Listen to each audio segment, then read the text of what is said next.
What's up, everyone, and welcome into the Buffalo Sports Collective. It is Monday, January 29th, 2024. As always, I am PK, alongside my co-host Phil.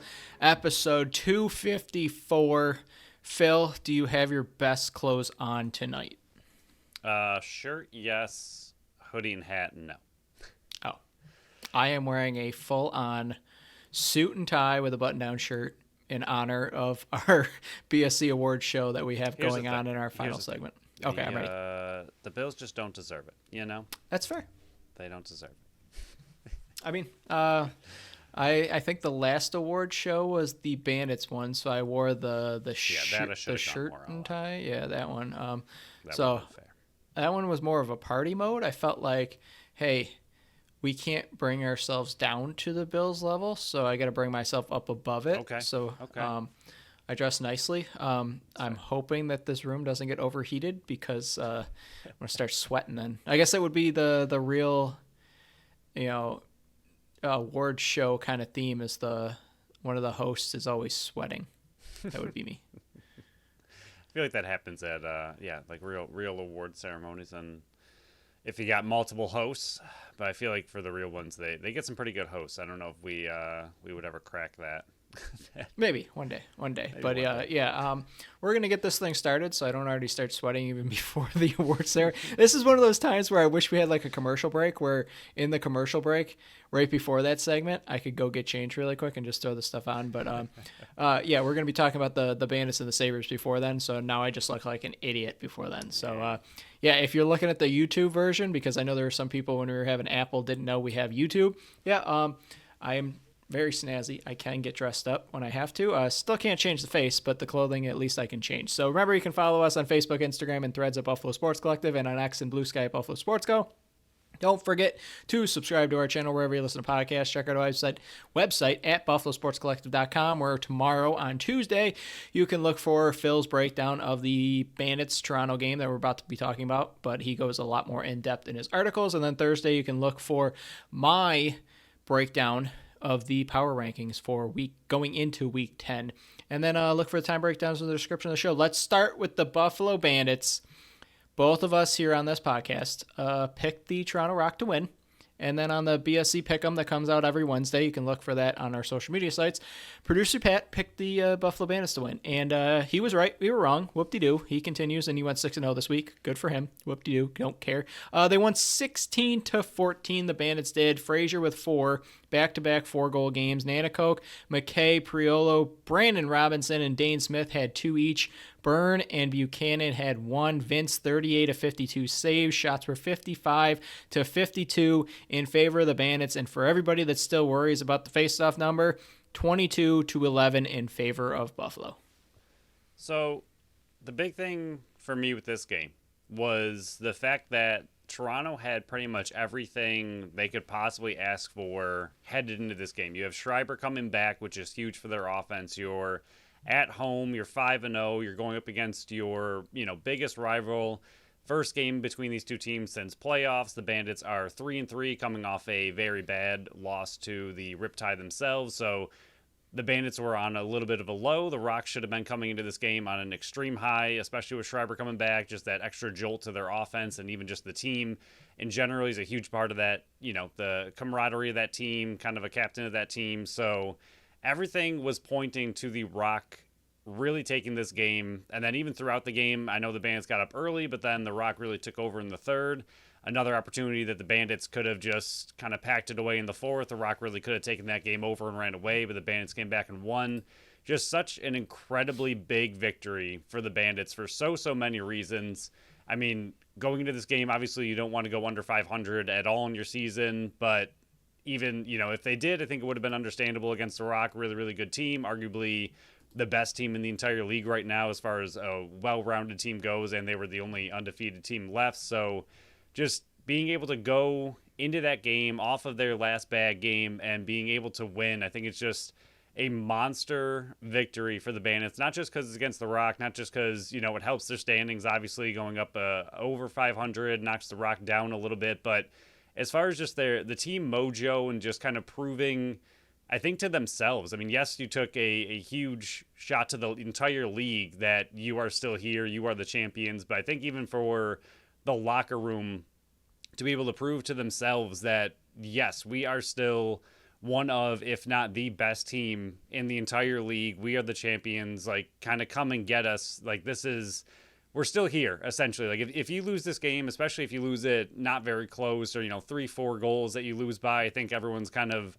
not writing the Bandits off, but you're really taking a harder look at this team. Like, how good is their season going to be? Now they're under 500, just got beat by the Rock, who are now the number one team. They really take over, but for the Bandits to go in there, put themselves back above 500 and beat the best team in the league currently, I think just is such a big win for this team. And just to be able to do it away with all the odds pretty much stacked against them, to be able to go in there and even start the game, have that 8-4 lead, and then have the Rock come back and take it away from them, and then for them to turn it back up and take it back over from the Rock and really just finish this game was just an incredible win, huge one for the Bandits. Yeah, I mean, what you just said there, if they would have lost this game, regardless of what they would have lost by, as somebody who covers the team and tries to take off their fandom hat when watching them and, covering them here on this show, I was definitely going into this game already not looking at them differently, but kind of putting them, hey, are they still in that top tier team? I'm looking at them and going, is this offense as good as we thought they were? Is this defense as good as we thought they were going to be? I know they're missing a bunch of pieces on it. And the past 2 games, we have seen this defense kind of disappear in the first half. What does this team look like if they do lose to Toronto, regardless of Toronto being 6-0? I didn't really care about that part. It was more about what do the Bandits look like. And early on, 1-0 after the first. They went up 3-0 early in the second, 8-3 right before halftime when, Dan Craig scored with 2 seconds left in the game. So it's 8-4 at half. I was watching my parents' dog, and I paused it at halftime and went back to my house and turned it back on and muted all the chats on the way. And then the Rock just started scoring. They scored 6 out of the 7 goals in the third quarter. And then they took the 10-9 lead going into the fourth.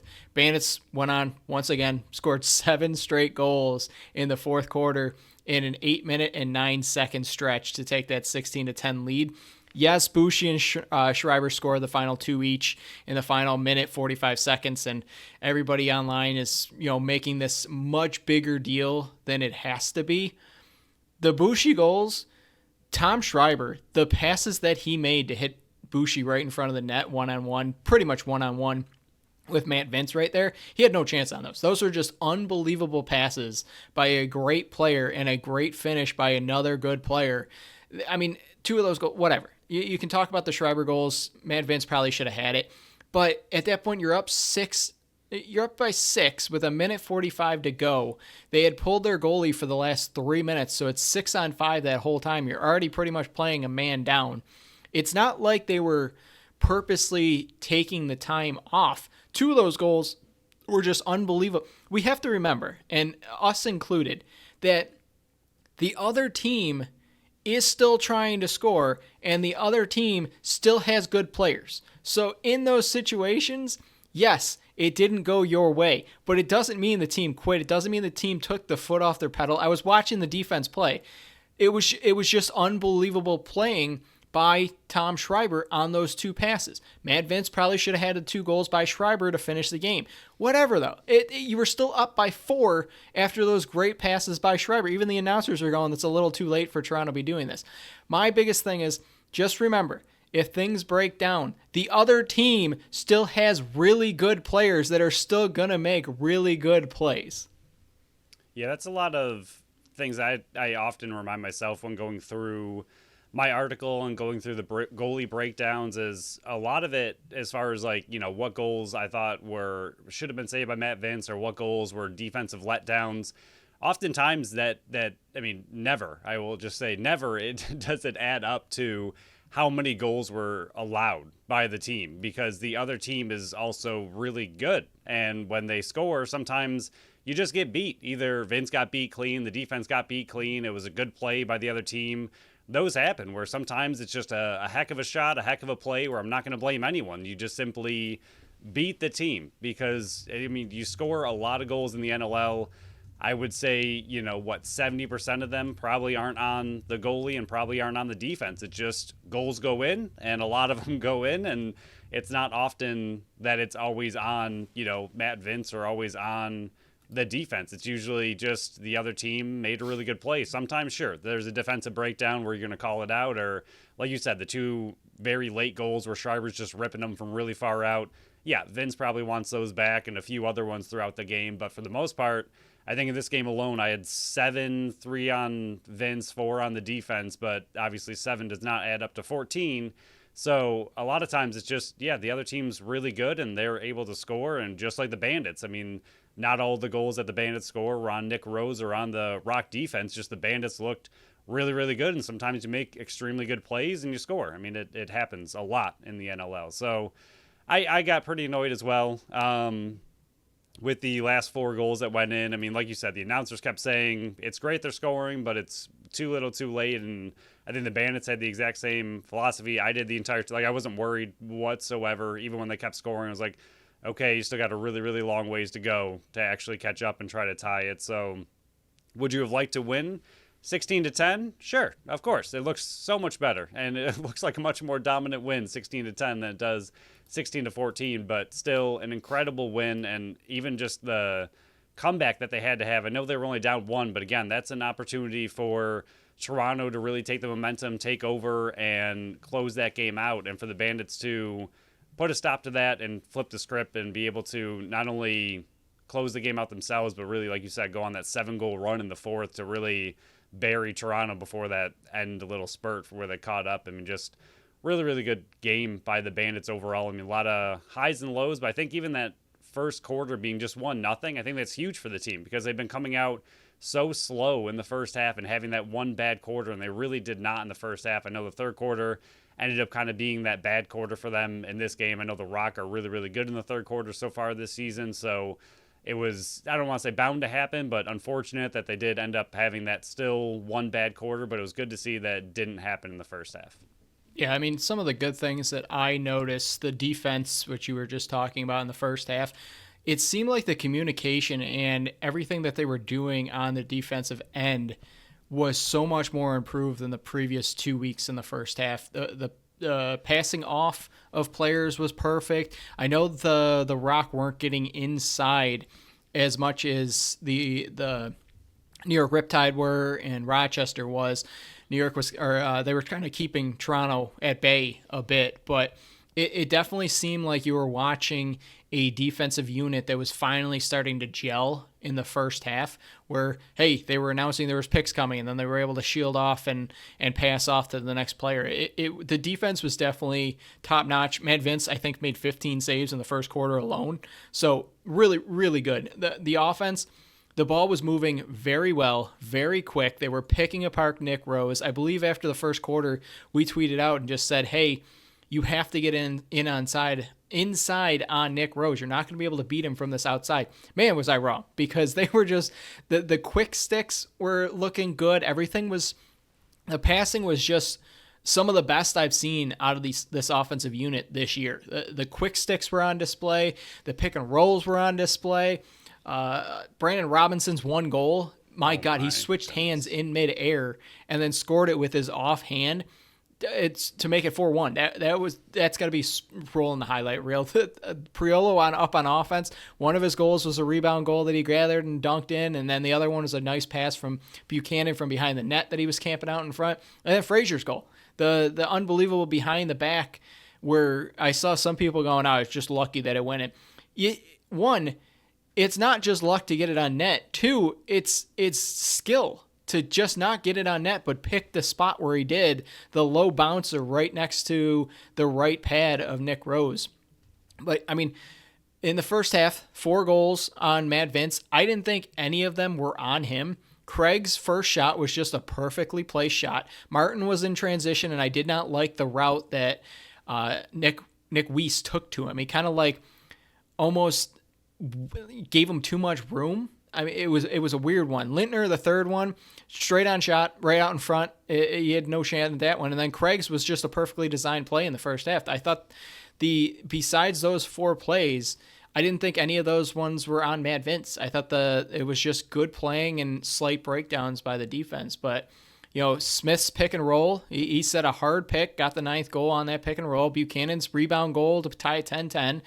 Brandon Robinson's quick stick. You had a Nanico quick stick. Everything that we've been calling for to see from this offense seemed to be working perfectly in this game. In not just the first half, but a lot of these goals in the fourth quarter were what we've been clamoring for a very long time now.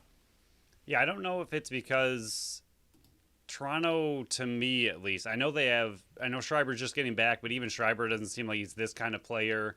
I don't know if they really have a true, I want to say like ankle breaking, I don't think they have a Teat who's diving through the crease. I don't really think they have a Lyle Thompson who's just going to one-on-one demolish you single-handedly and dive through and make an incredible play. I don't know if they really have that player. They have incredible offensive talent, but a lot of it shoots kind of far out. And I think that, like you mentioned in our pregame, is that something that works to the Bandits' advantage, that they really, I think the defense played extremely aggressive, which is what we want to see. They played one-on-one really, really well. The goals that were scored were some breakdowns in one-on-one, and they did have a lot of in-tight goals against Matt Vince, but I think they just didn't have that many opportunities to really, like, you have to work for those plays. It wasn't like you were really going to be beat one-on-one by too many of their players. It did happen, but for the most part, the defense played really well one-on-one, and in general, they seemed like they were very aggressive. They did not give a lot of time and space to the offensive shooters, whether it was out far or in tight. They seemed like they were really just on them, which is what we've been looking for the defense. I mean, yes, sometimes that can cause pick and roll opportunities for the other team or in tight opportunities if they make the right passes, but for the most part, it worked really well. I also didn't have any of the goals in the first half on Vince. I thought they were all just kind of defensive breakdowns or, again, really good plays by Toronto. They just had some, like you said, like that perfectly designed play off the timeout right before half. I mean, that's just a good play by Toronto, not really on anybody, but I thought the defense looked really, really good, really aggressive, which is what we like to see.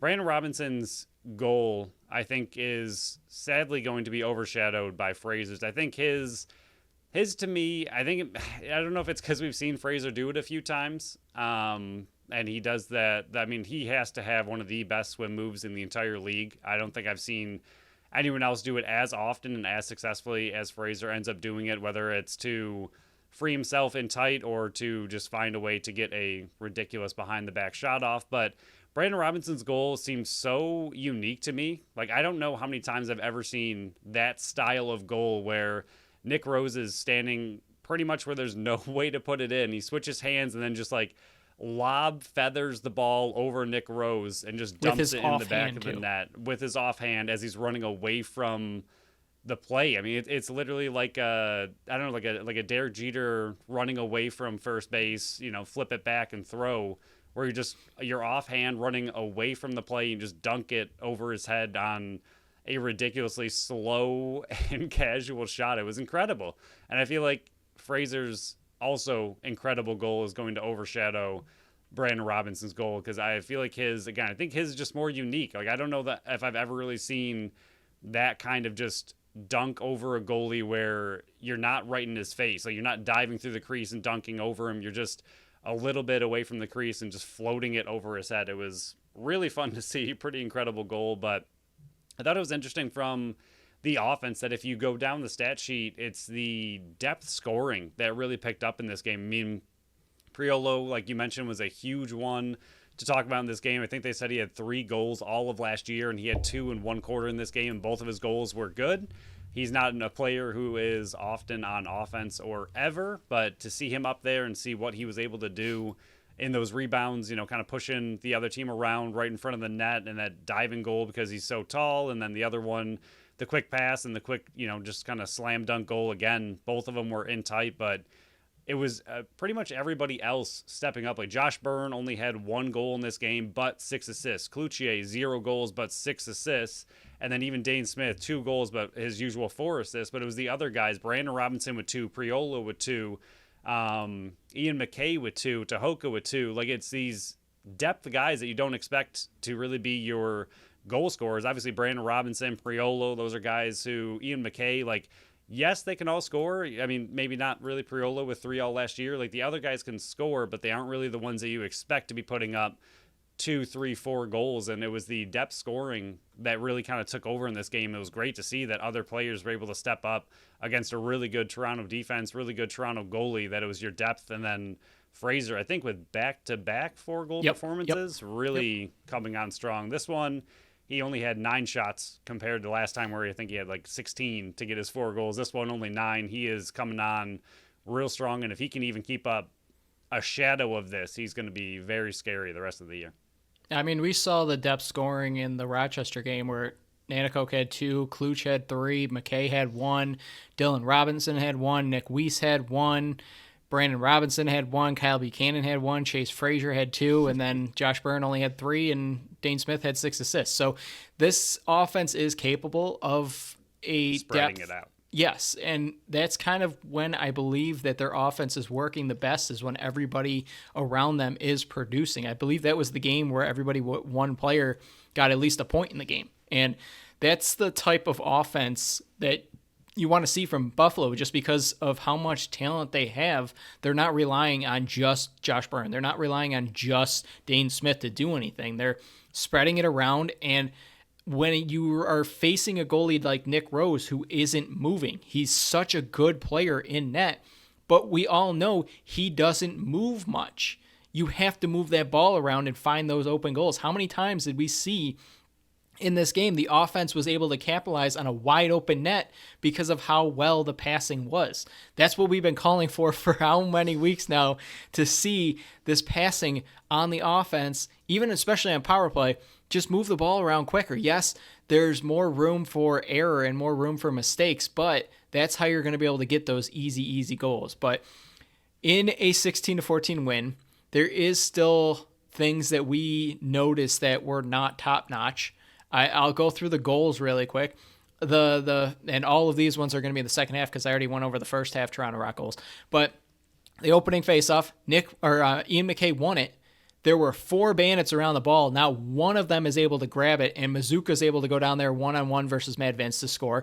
Matthews is left wide open. I believe it was Solver was playing too far to the middle, left Matthews wide open for that 6th goal. Bushi quick stick on power play after the Dane Smith hit, which I was like, why the heck is he getting the call? And then I saw, it's a hit to the head. That's what they're trying to get out of the game. That makes sense. So that was a quick stick. They can't really do anything about that one. But Lintner diving across the crease. Justin Robinson was too flat-footed. I couldn't understand what Matt Vince was doing out of net to cross-check or kind of bump him, but it seemed more like frustration of that many goals in a row where the offense wasn't doing anything. Bushi's dunk goal behind the net, I don't know what Matt Spanger was doing, just leaving him behind there. When you do see a player behind there, half the time Buffalo is protecting against that.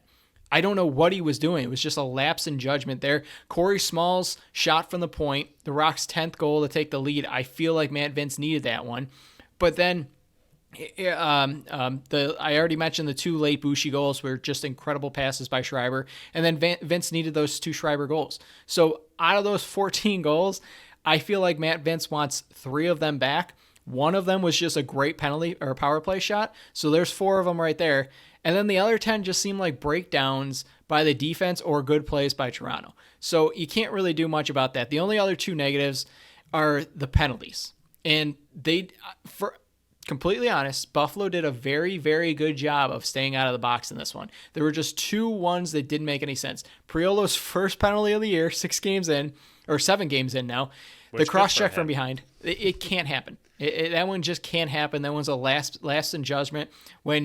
And Ian McKay, I believe, went down and scored on the penalty kill anyway, so it all worked out. But Priolo can't be taking those kind of penalties. And then Emerson Clark, you're in the lineup, and I'm not knocking the guy. I don't believe that he fits into the role that we need on that left side. I believe Brandon Robinson does. I think having 8 forwards doesn't really work for my philosophy of winning for the Buffalo Bandits. Yes, that makes no sense because they won in this game, but I just don't think that.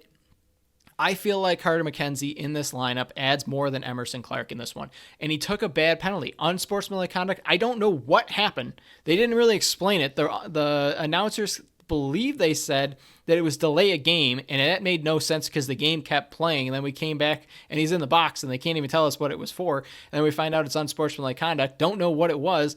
But when you're the eighth forward in that situation, you can't be taking penalties like that, especially in the third quarter when Toronto is on a run. You can't give them more reason. And Toronto didn't end up scoring on that power play, but you can't give Toronto more reason and more what's the word for it? Why am I blanking? More opportunities? That's it. I don't know why I was blanking on that word. Opportunities to score when you're already struggling. They just can't happen for me.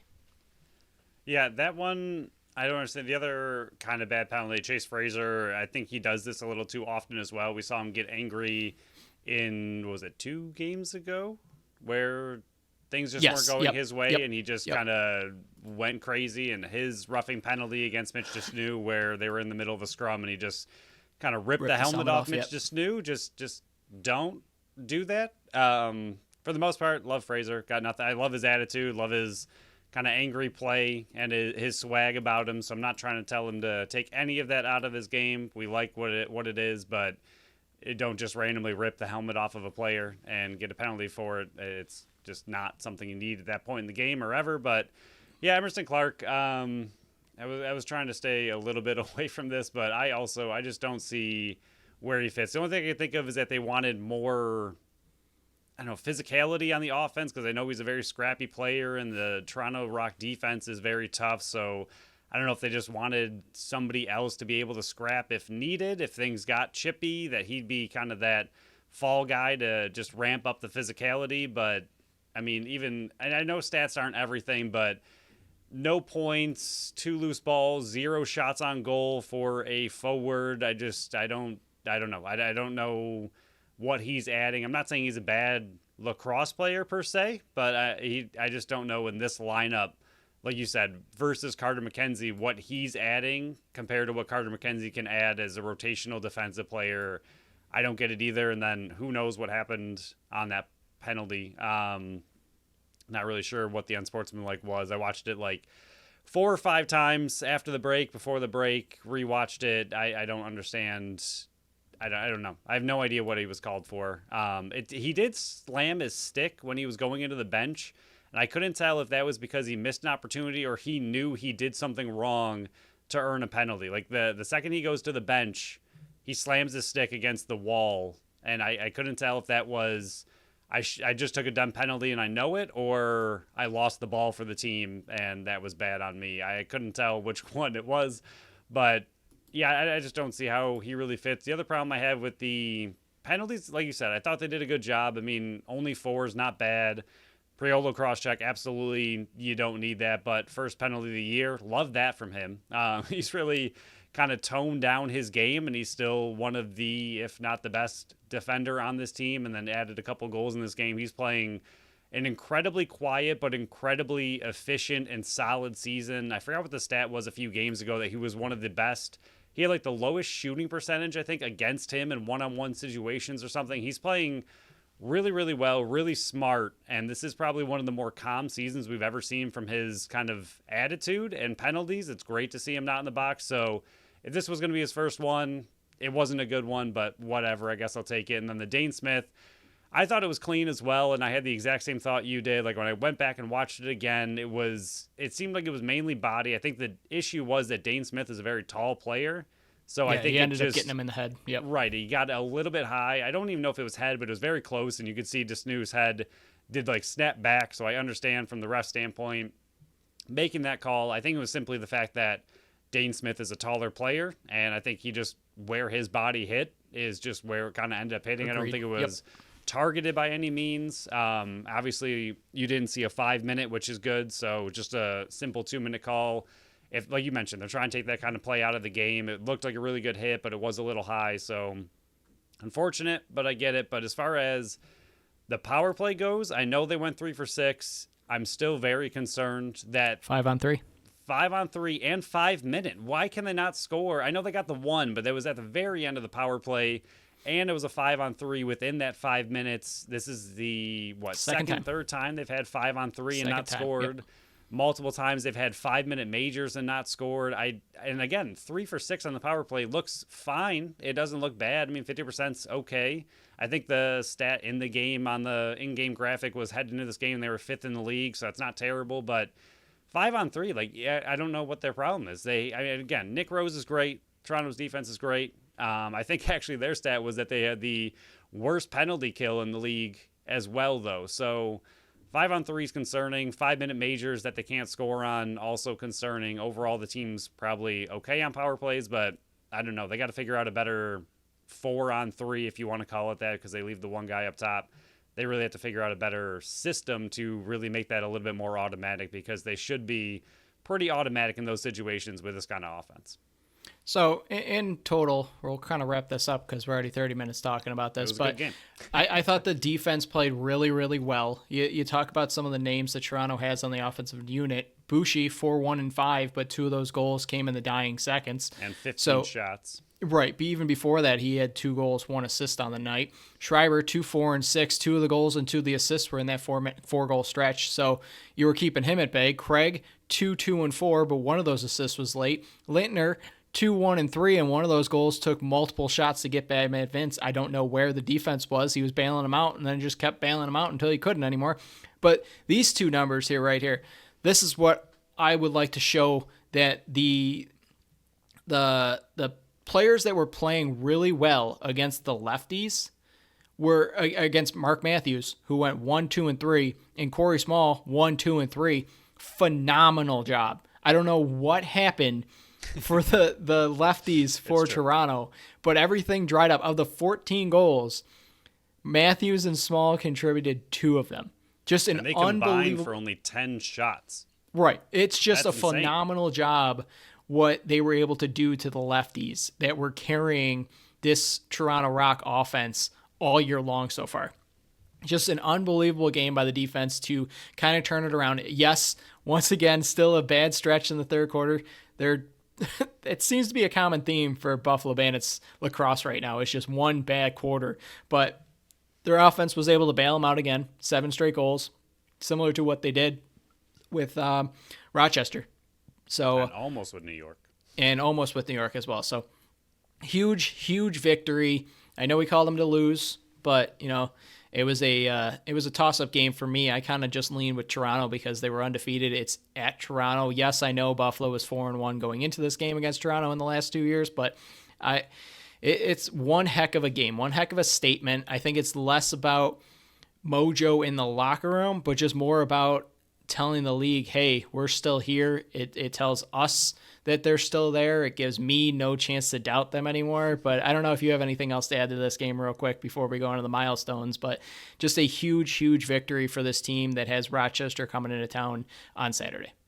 I think that was the other thing to me that mattered a lot in this game. I know they only have 3 losses, and we've mentioned it a few times now that this team can absolutely rip off a few wins, if not, 5, 6, 7, 8, 9, 10. They have the ability to do so, and they're going up against a lot of the competition that is right in front of them in the standings coming up. So huge opportunity to climb up that standings board. But to me, this one kind of, no matter how the season ends up playing out, this game, I know it's very early, so we'll see what happens when these 2 teams face again, or just any of the top talent down the road. It's another test and another good kind of where are we in the season. But early on in the season, this is a game that exactly what you just said. Like, if they can get into playoffs, that they can go to an away game against one of the best teams in the entire league and win. And that's the only validation I think we need right now from this team. Yes, they've stumbled out of the gate a little bit. I mean, they're 4-3. They're still okay.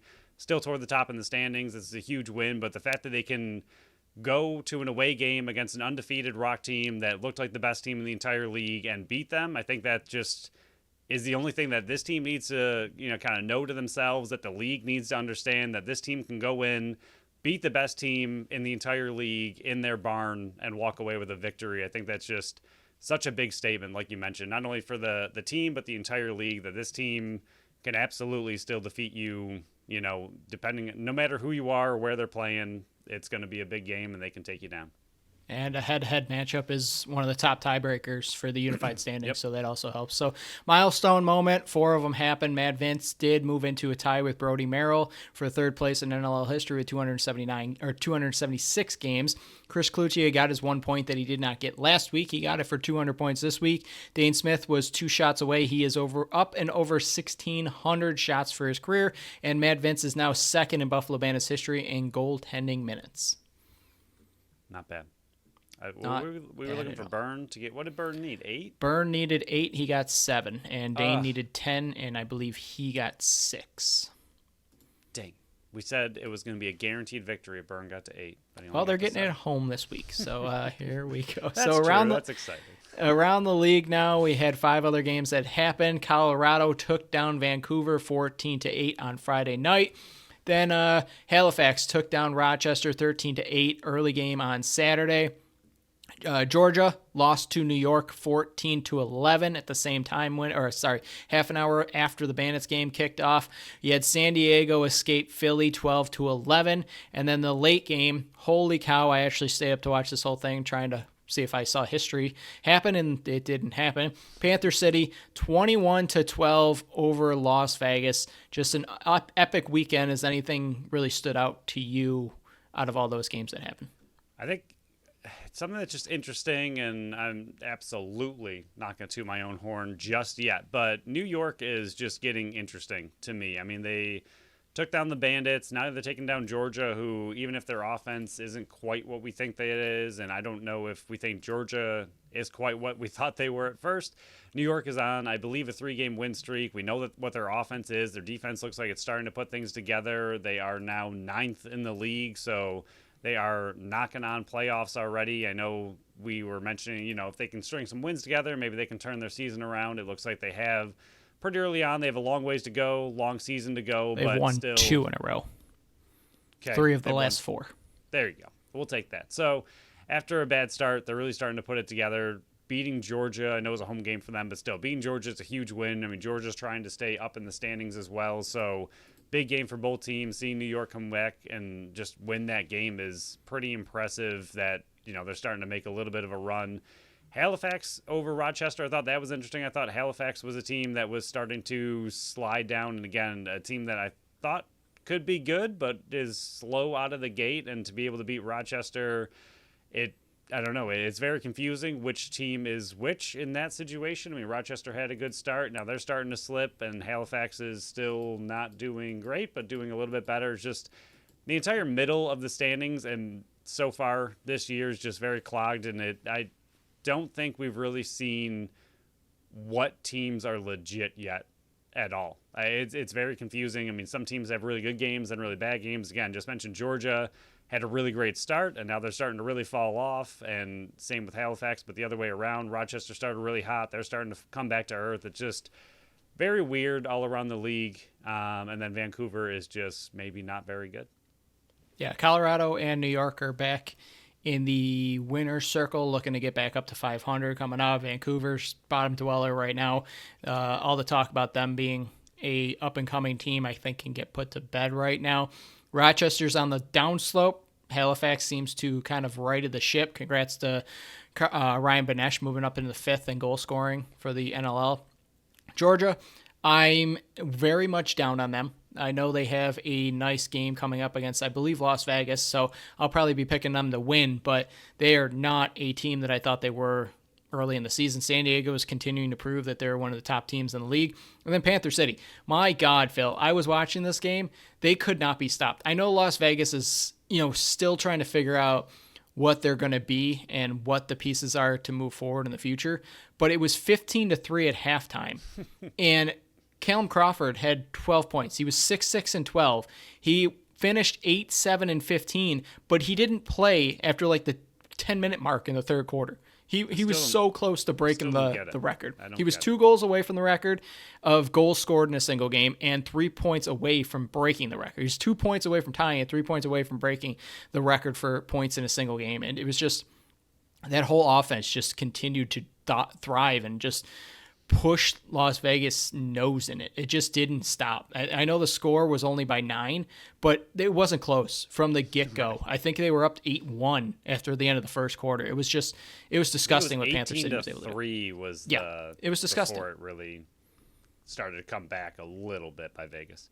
Yeah, absolutely disgusting what Panther City was able to do to Las Vegas. I do not feel bad about Las Vegas because they just didn't seem like they were interested in playing after the first quarter. So you deserve everything you got. So we'll cover the preview for the Bandits and the Rochester Nighthawks game on the next show because we're already 40 minutes into this episode and we got 2 more segments to go. So Buffalo Sabres here, winners on Saturday versus San Jose Sharks.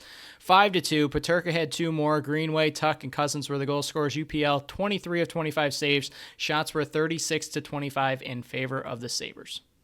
This was a win, but more than anything, it was a loss because you lost one of the more exciting, hardworking, interesting players on the team with the Quinn injury. No idea how long it's going to be yet, but it did not look good. And once again, to see either the refs not care about it, the team not come to his defense as far as fighting, just seemed a little embarrassing again to see your player crumble into the boards. I know his foot got caught. It's not necessarily the worst hit we've ever seen, but still, he turned his back to the player, got shoved into the boards, leg folded underneath him, and nobody decided to go after that player at all. The refs didn't call anything.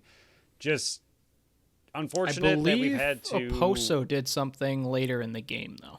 Nothing in that exact moment, but right. But where's that in the moment reaction? Like, it's just so annoying that how many times we have to have this conversation about the Sabres over the last 12 plus years that this team hasn't made playoffs, that they just don't have the willingness to stand up for their teammates in these situations, and it just continues to happen over and over. Like, yeah, I mean, it's great, like you said, that maybe somebody later in the game came to his defense, but in that moment, like, you have to immediately stand up for your player. I mean, I don't get how you don't do it. Other than that, they went down early again, like they love to do, because they don't know how to play in the first period. Came back and won.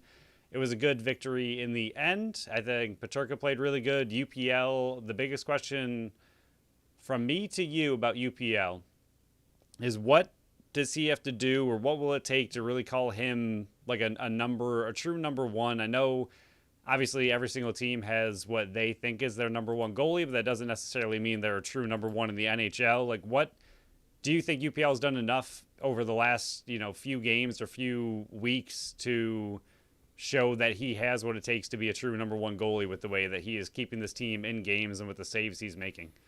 Yes. I think he is your number one goalie for the rest of the season. And unless he completely fades off the final, 33 games left in the season, he's your number one going into next year. I mean, you can even call it a competition to start camp, but I don't really care. It's UPL's net until proven otherwise. I would still like Devin Levi to stay down in Rochester for the final stretch of the season. I would like to see that because he's not NHL ready. Shocker. Sabres goaltending didn't break history. History is still right that goalies coming out of college can't perform in the NHL. And it seems more like last year's 9-game stretch was more of a little... I'm blanking on words today, Phil. It was more of an... why can't I think of what I'm trying to say here? I can't help you this time. It was a small stretch of games that shouldn't have impacted our thoughts as much as it did. And that's on me going into the year saying Devin Levi was going to be the Rookie of the Year. I should have based my opinion on what history has told us about goalies coming out of college, that they need time in the AHL. And he was not given that. He's played 3 games down there.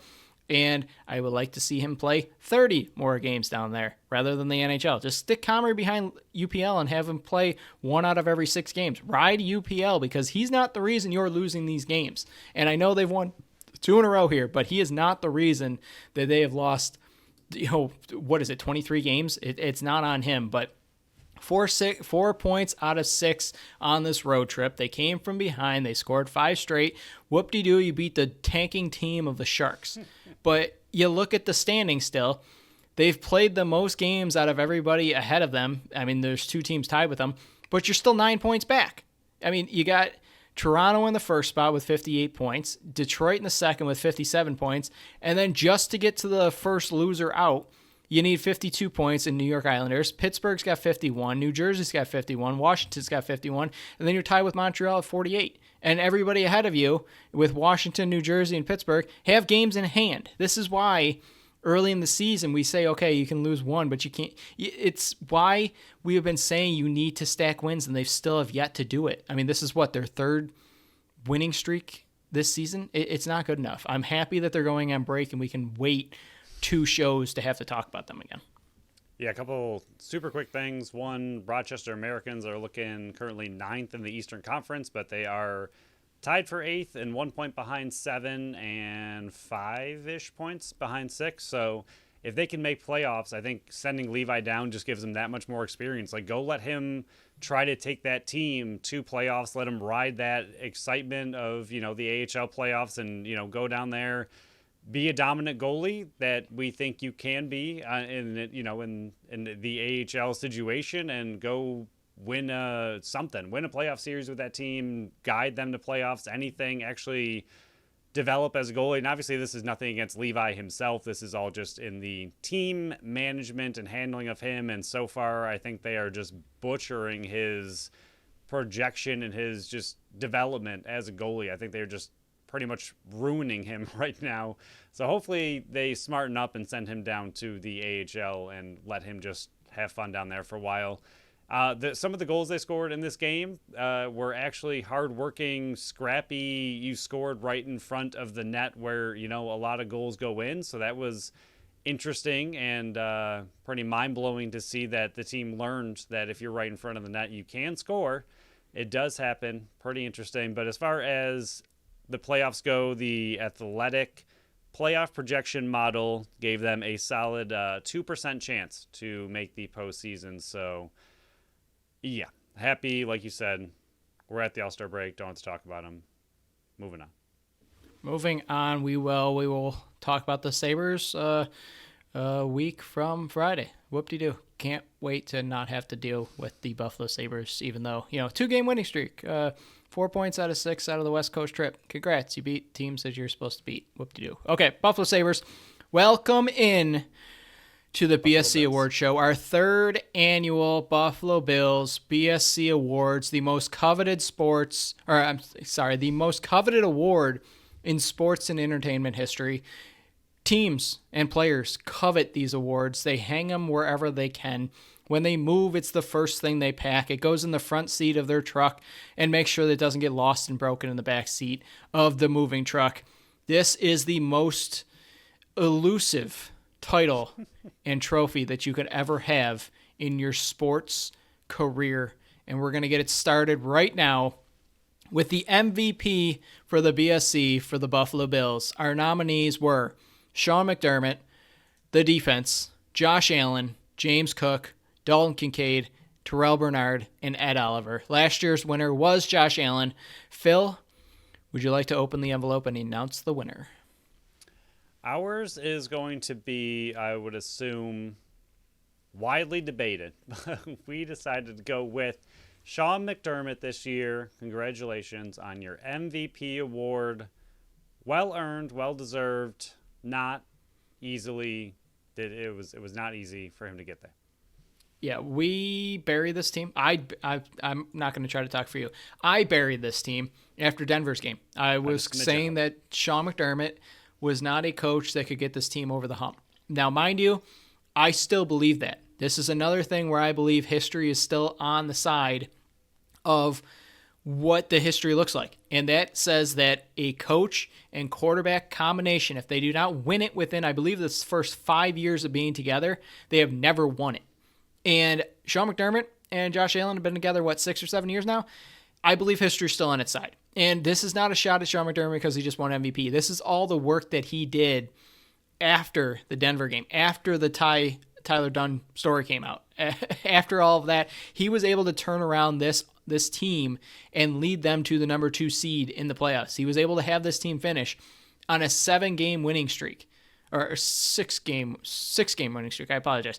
11-6 to finish the season, 6-game winning streak, 4th straight AFC title, led the defense that was walking wounded. They finished 4th in the league on defense. Remember, he was the defensive coordinator as well.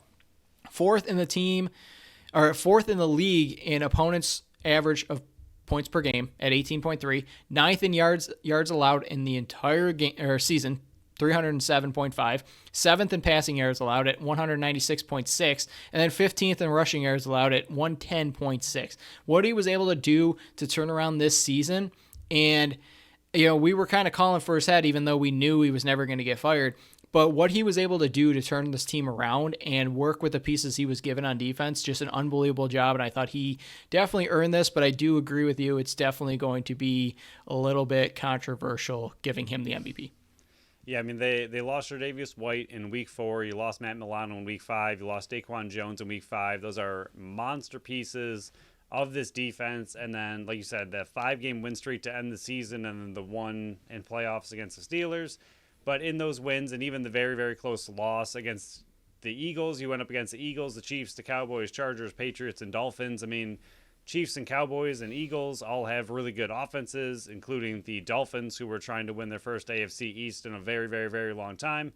So, I mean, those are monster offenses to have to go against with this battered and wounded defense, and to continue to confuse opposing coaches and offensive coordinators with the schemes and blitzes and zones and everything he was throwing at them with these, patchwork defense that continued to lose players the deeper they went into playoffs, and even headed into playoffs, just kept losing player after player after player. And then for him to continue to be able to just step up and have the defense continue to try to win as many of those games. I mean, most of those games, or at least some of them, were won pretty much by the defense alone, with the offense helping a little bit here and there.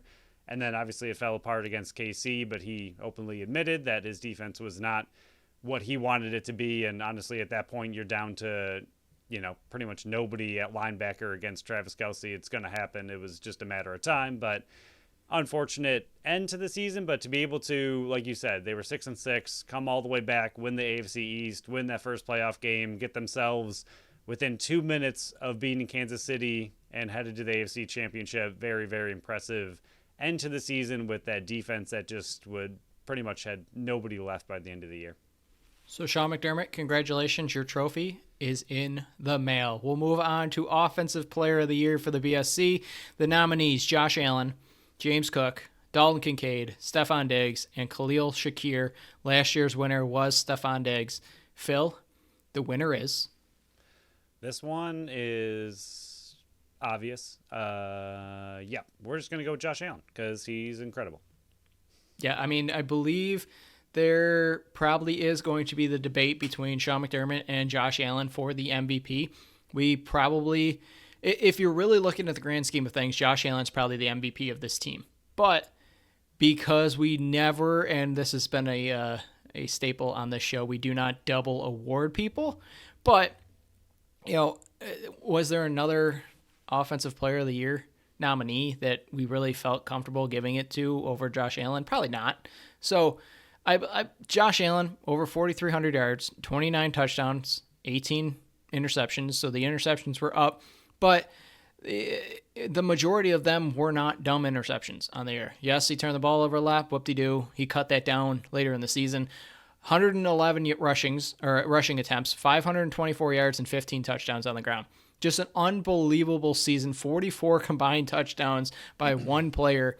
He's up for MVP for the NFL. I don't believe he's going to win it, but he just had another unbelievable season. And I'm really hoping that in the offseason they give him more wide receiver talent than just Diggs for half a season and then Shakir for, a few weeks. I really hope that they focus on going to get more wide receiver talent, because if they do, Josh Allen is about to take off. Even more than he already is. With the lack of money they have, but hopefully a draft pick can come into play there. Draft picks. It'd be nice. But even if you look at playoffs, I know that's not how the MVP of the entire season works. It ends in the regular season. They don't look at playoffs, but you look at what Kansas City and Baltimore just went through. Kansas City 17, Baltimore 10. So, I mean, right there, your MVP is looking like it's going to be Lamar Jackson, and Josh Allen was able to put up more points in a very, very close game against KC. So, even in that situation, I mean, Josh Allen's just absolutely incredible. And I really hate seeing, I understand this is how sports work. This is how even team sports work. I mean, it's always on the coach. It's always on the QB. It's on, the number one player who makes the biggest impact, or even the coach who's making all these calls. But it's so annoying to see these comparisons of, Josh Allen, how he does in playoffs. Josh Allen can't win in playoffs. Like the games he's losing are not because he's playing bad. And it's so annoying that they pretty much just eliminate the team aspect of it. Because, again, Josh Allen is the figurehead for the Buffalo Bills. He is, the team goes where he goes. But the last 2 playoff losses, I mean, or even if you want to go to the overtime one, that pretty much was all him willing that team to victory. And they were 13 seconds away. That was not on him whatsoever. And then even this last game, I mean, I know he made a couple close ones at the end there. But, again, put the team on his back to even get in that situation at the very end and almost won it again. I mean, I don't know. It's just so annoying to see these things where, Josh Allen can't show up in playoffs when I really don't believe it's Josh Allen that is costing the Buffalo Bills the, losing playoffs. I think the only reason they get as far as they do and are in as close of games in the playoffs as they get to is because he is able to do what he can do. And I don't know, he's clearly Offensive Player of the Year. Like you said, possibly could have been MVP, but just had an incredible season, and hopefully he continues to do it as long as he's on the Bills, no matter what their cap situation looks like next year or who the talent is. I'm sure he will continue to carry them to multiple win seasons, so we'll see what happens. Josh Allen, your trophy is in the mail. We'll move on. Defensive Player of the Year. Last year's winner was Matt Milano. This year's nominees are Ed Oliver, Terrell Bernard, Teron Johnson, Leonard Floyd, and Gregory Rousseau. Phil, the winner is? Our winner, for multiple reasons, Pro Bowl being one of them, is Teron Johnson. Well, Pro Bowl is one of them for you. I don't give 2 farts about the Pro Bowl, but he was I don't third. Either. Can I just give him the fact that he got the Pro Bowl? Is that okay? Sure. That's fine. Third on the team in tackles with 98. Second on the team in solo tackles at 72. Second on the team in pass defendants at 8. Yes, he was a Pro Bowler, but who cares? You have it in the notes, sir. You have it yeah, in the I did, notes. But it means absolutely nothing to me. It's a freaking popularity contest, but whatever. I mean, Josh Allen, MVP of the league. He wasn't even yet. Yeah. He's not going to make the Pro Bowl, but I think he is, if not one of the most important pieces on this defense, just because he's one of the best slot cornerbacks in the entire league, and I think he is such an underrated player on this team. If there was an underrated player award, I believe Teron Johnson's going to get it just because he goes out, does his job. There's nothing too flashy. There's nothing too down. He's that steady Eddie presence on the field, but he's such a good player as well. Now, there are players that probably could have won the award over him. Ed Oliver, Terrell Bernard, Leonard Floyd, all the nominees that we had. But I just felt like based on consistency throughout the entire season, and a player that you really couldn't afford to lose after all the other injuries is Teron Johnson. And I think that's a big reason why we gave him the Defensive Player of the Year award for the BSC. Especially the more you really think about it, when Matt Milano went down and then you slowly started to lose more and more of your linebacker core. Being the slot corner, you play a lot, obviously toward the middle of the field. He's in on a lot of those tackles, like you mentioned.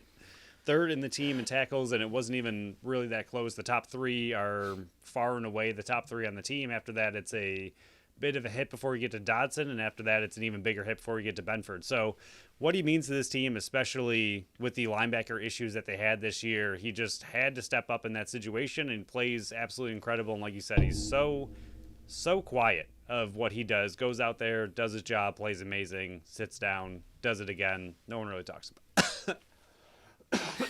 So, Teron Johnson, your award is in the mail. We'll move on to Rookie of the Year now as Phil figures out his coughing spell over there. Yeah, last year's winner was James Cook. This year's nominees are Dalton Kincaid, Osiris Torrance, and Dorian Williams. Phil, the winner is? Yeah, I was really trying to finish. I heard you. You're fighting through it. I was on my last word. Couldn't quite get it out. But this year's Rookie of the Year, while there was really not a ton of competition, there was a little bit, but Dalton Kincaid played incredible, was incredible, and they need to use him way, way more, even if he did have the most receptions by a tight end ever in Bills history. I believe Torrance had one of the best years you're going to have and see out of a rookie offensive lineman. 100%. But when you're breaking records, you kind of got to give it to Dalton Kincaid. Second on the team in receptions, second on the team in targets with 91, third on the team in yards, 73, 673, and 2. And they didn't really use him as much as they probably should have until Dawson Knox came down and went down. And once Dawson Knox came back, you kind of saw Dalton Kincaid's usage reduce again. I think you need to put, if Dawson Knox is on the team next year, you need to put him as more of a blocking and backup role and rely on Dalton Kincaid to be one of those other weapons on the offensive unit, because this team is much, much better when Dalton Kincaid is involved in the offense. Yeah, I mean, the other big thing about him, I mean, we talked about getting Josh Allen weapons. They went out and used a first-round pick on a tight end that, you know, everyone said, yes, he's a tight end, but he's a big receiving tight end. That's what he's known for. He's great route running and all this stuff. So the Bills made an effort in the offseason to draft a offensive weapon to, you know, give Josh Allen another weapon to use, and then you didn't really use him as much as you should have. He should have been, even early on, probably considered your wide receiver 2 or a similar player to that. I mean, look at what Travis Kelce is to the Chiefs. Not saying that Kincaid is obviously quite at that level, but he's that style of player, can make a ton of catches, get you those yards, get you those first downs, get you those touchdowns. And I feel like for what they did to go out in the first round, get an offensive weapon, like you'd expect them to immediately try to use that. And they just seemed like they shied away from it a little bit too much. Hopefully in year 2 with, as we know now, Brady being the offensive coordinator, and hopefully in the total offseason of him, you know, having the playbook, creating his own stuff, hopefully Kincaid gets a lot more involved next season. So Dalton Kincaid, your award is in the mail. Most improved player. Last year's award winner was Damar Hamlin. This year's nominees are Spencer Brown, Christian Benford, Terrell Bernard, Ed Oliver, and James Cook. Phil, the winner is? The winner is someone that could have won another award on this. But Terrell Bernard, incredible what he was able to do this season. I know you on Talking Buffalo, I believe, what was it, as soon as Milano went down, said, you know, do we really have the pieces on the team to take over Milano's spot? Do they really trust Bernard in that situation? And look what he was able to do. Yeah, I mean, he led the team in tackles with 143, 6.5 sacks, tied for third on the team, three interceptions, which is tied for second on the team, 10 total tackles for losses, third on the team, 3 fumble recoveries, first on the team. Just an unbelievable performance, stepping up. And I truly, truly believe that if he was able to play in that Kansas City game, Buffalo would have been facing the Ravens today, and we would have been talking about the Ravens versus Bills game on this episode, just because of how important he is. And yes, there was talk about amongst us if he should have won Defensive Player of the Year, but I also believe he was the most improved player just because of him having to step into that role of Tremaine Edmonds. And you were wondering, what is this team going to look like? Not only did he step up in the presence of Edmonds going out of the lineup, but Matt Milano hadn't played since week 5, and he had to cover that ground as well. I just can't wait to see what Bernard and Milano combination for a full season looks like next year, and what Sean McDermott is able to scheme up between those two linebackers, because not only are they both athletic, but Bernard put up the stats that we were hoping Edmonds would do his entire career, and he never did. Yeah, I mean, Edmonds ended up with 113 tackles for himself, 0 sacks, 1 fumble recovery, and 4 interceptions this year for what he was able to do for the Bears. So for Bernard, like you mentioned, to be able to step into that situation, play incredibly well, have kind of the splash plays you're looking for, and just be able to really take over for Milano. I mean, I know Milano is pretty much irreplaceable, but he did a heck of an impersonation of Matt Milano, and exactly like you just said, I cannot wait to see, especially with a full year of Bernard truly taking over the defense. I think that only helped his development that much more, being thrown into that situation. So now if and when Milano comes back, having those two out there and Bernard really understanding more of what Milano does, you know, calling all the plays, being the captain of the defense, I think those two now can get in each other's minds and just play off each other that much more. And I think it's going to be incredible to see those two out there at the same time. And he didn't even have a full preseason as well. I believe his hamstring was pulled too, and his first year making the play calls too. So just a massive, massive year for the second-year linebacker. Just excited to see what he can bring to this team next year. So this is my favorite award. Biggest letdown of the year for the BSC. Last year's award winner was Gabe Davis. This year's letdown nominees are Gabe Davis, Deontay Hardy, Damian Harris, Dawson Knox, Tyler Bass, Gregory Rousseau, Von Miller, and then just the team in general. Phil, the award goes to. I mean, Gabe Davis almost deserves it just because he got it last year. And to see a repeat winner under biggest letdown would be a good time. But that is not who got it. I think all the fans and listeners already probably know who we're picking because it was kind of obvious for the season. Von Miller, what a joke. Incredibly depressing. And knowing the money he is making, yikes. Yeah, I know coming back from an injury like that is very difficult. To me, if that was the case, shouldn't have came back because 3 tackles in 12 games, and the majority of the time, he was taking snaps away from people that could have made an impact in the game. And I felt that this team was too reliant on him just because of what his voice meant in the locker room, the name value, the contract. I just thought he was getting way too many snaps than he deserved. And I think that proved it because at one point he was a healthy scratch. Yes, it looked like he was the best defensive lineman in that Kansas City game. So maybe, and I'm hoping to God that is a turnaround and what we're coming to expect next year is the old Von Miller back. But he's up in age. This is the second time he's pulled this injury and coming back from it. And I know it's a full year after the fact that you're fully recovered from it. But, man, it was just a complete and utter disgusting performance that he put on the field this year.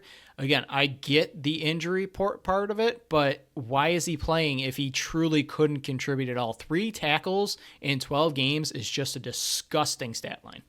Yeah, and didn't he say or the team say that even before the season started, they could have activated him if they really needed to or wanted to, but they just decided to play it extra cautious and put him on the IR originally. So you're telling me before the season even started, you were in theory ready to go, but in 12 games you put up 3 tackles. All right, you seem real healthy.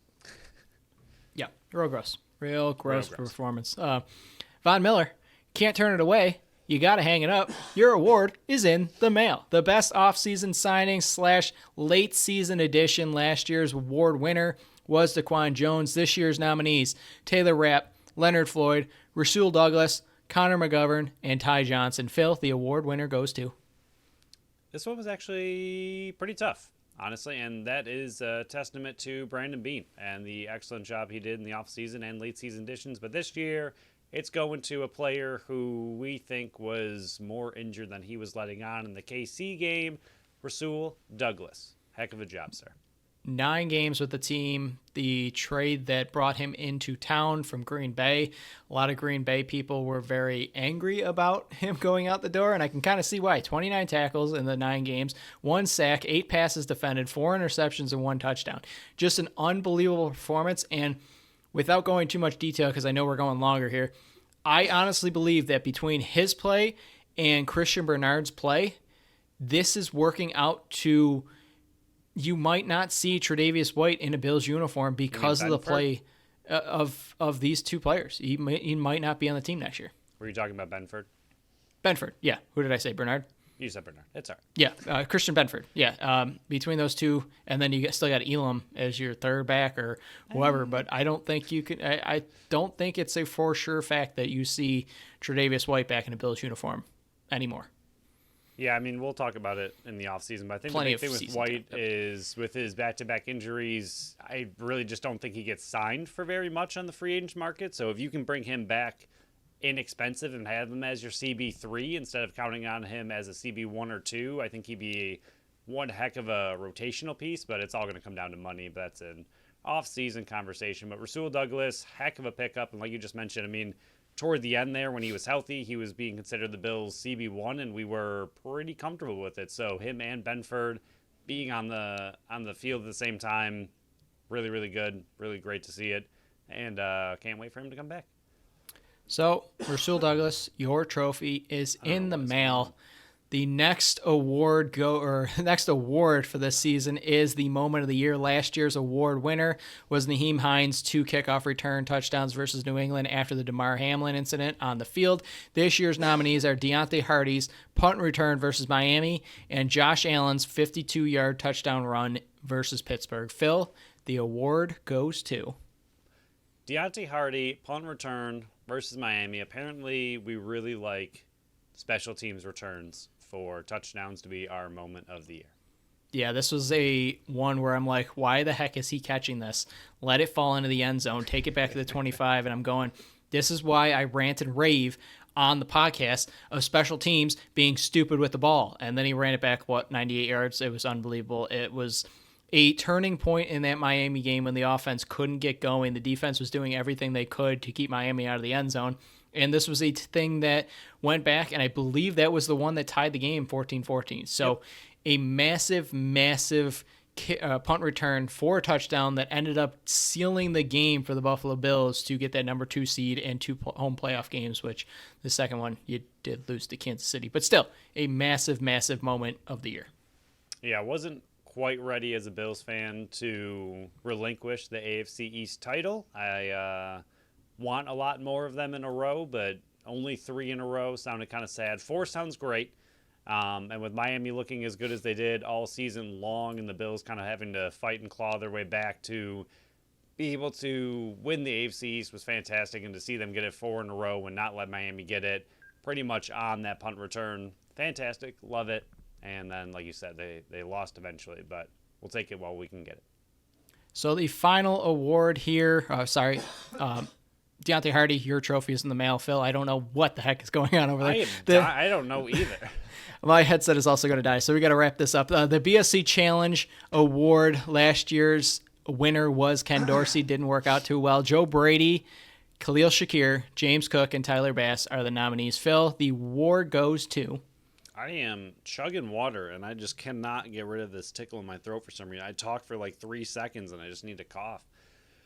Okay, the BSC Challenge Award goes to, which we're not going to pivot, but could have pivoted to Joe Brady because now he's got a massive job on his plate. But Khalil Shakir, we're challenging you to step up, be the wide receiver 2 that the Bills have been missing for years and years and years and absolutely need outside of Diggs and Kincaid. Hopefully they bring in someone else as well, but Shakir seems to have everything that it takes to step into that situation, and we are asking you to be the Bills wide receiver 2. Hopefully you accept the challenge. Yeah, we can't pivot. Pat already made all the graphics for this. So fourth on the team in receiving yards, 611, 39 targets, 2 touchdowns. Just an unbelievable step-up performance, and a guy that Josh Allen